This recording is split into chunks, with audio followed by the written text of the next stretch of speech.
नमस्कार साथियों, मैं हूं अनु थपलियाल। साथियों, क्या बीजेपी के ही एक विधायक से धाकड़ धामी के पसीने छुड़ा दिए हैं? क्या हैंडसम धामी को बीजेपी के ही एक विधायक से बात करने के लिए मशक्कत करनी पड़ी? क्या बीजेपी के विधायक गोपाल राम टमटा की वजह से बीजेपी की फजीहत हुई है? इस पर बात करने से पहले आपसे आग्रह है कि अगर आपने हमारे चैनल को सब्सक्राइब नहीं किया है तो सबसे पहले आप हमारे चैनल को सब्सक्राइब जरूर कर लें। साथियों, गोपाल राम टमटा के बेटे जयप्रकाश टमटा ने कर्णप्रयाग नगर पालिका सीट से अध्यक्ष पद के लिए निर्दलीय नामांकन कर दिया था और उसके बाद खबरें ये हैं कि गोपाल राम टमटा और उनके बेटे ने खुद का फोन स्विच ऑफ कर दिया।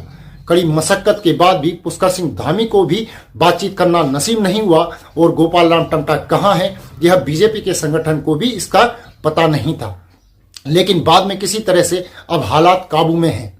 कर्णप्रयाग से निर्दलीय प्रत्याशी के रूप में अपना नामांकन कराया था और मेरी चुनाव लड़ने की इच्छा थी, इसलिए मैंने अपना नामांकन कराया था।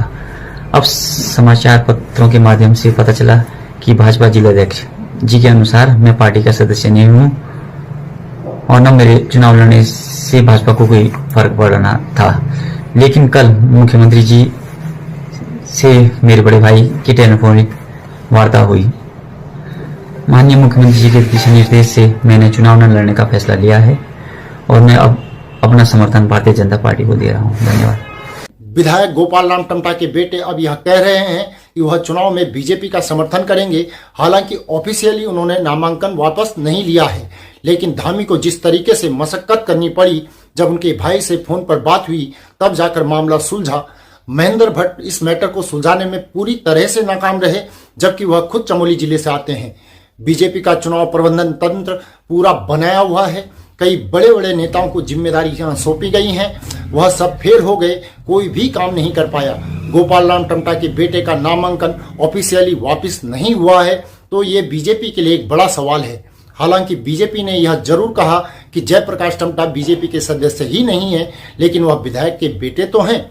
ऐसे में एक धामी को जब एक फोन करने की नौबत आ गई और कई वक्त तक, लंबे वक्त तक फोन भी नहीं मिला, तो उससे समझा जा सकता है कि बीजेपी को किस तरीके से एक विधायक ने अपने आप मुसीबत में डाल दिया। हालांकि बीजेपी अब यह दावा जरूर कर रही है कि सब कुछ मैनेज हो चुका है। कई जगह बागियों को मनाया गया है, भरोसा दिया गया है कि आगे उनके लिए काम किया जाएगा। यह साथ मिलकर चलने का, प्रचार अभियान में जुटने का समय है। चुनाव हम लोग मंत्रियों, विधायकों, पार्टी सबको कार्यकर्ता मानती है। केदारनाथ के चुनाव में सबका सहयोग लिया गया, इस चुनाव में सबका सहयोग लिया जाएगा। माननीय मुख्यमंत्री की सभाएं हमने प्रत्येक नगर निगम क्षेत्र में करनी है। बड़ी नगर पालिका में मुख्यमंत्री सभाएं होंगी, मेरा प्रत्येक रूप से अनेक स्थानों पर जाना होगा और हमारे प्रदेश के पूर्व मुख्यमंत्री, हमारे सभी मंत्रीगण, हमारे सांसदगण, सबको हम अलग अलग स्थानों पर उनके कार्यक्रम बनाएंगे। बीजेपी के माइक्रो मैनेजमेंट की खूब चर्चा होती है, बीजेपी के अनुशासन की भी खूब चर्चा होती है, लेकिन इस बार टिकट बंटवारे से लेकर या फिर आरक्षण से लेकर जो कवायद शुरू हुई है, अलग अलग तरीके से बयान आए, उसने सवाल जरूर खड़े किए और अब अनुशासन को लेकर भी दुहाई देने वाली पार्टी के सामने चुनौती यही है कि वो एक्शन कब और किस तरीके से ले पाएगी।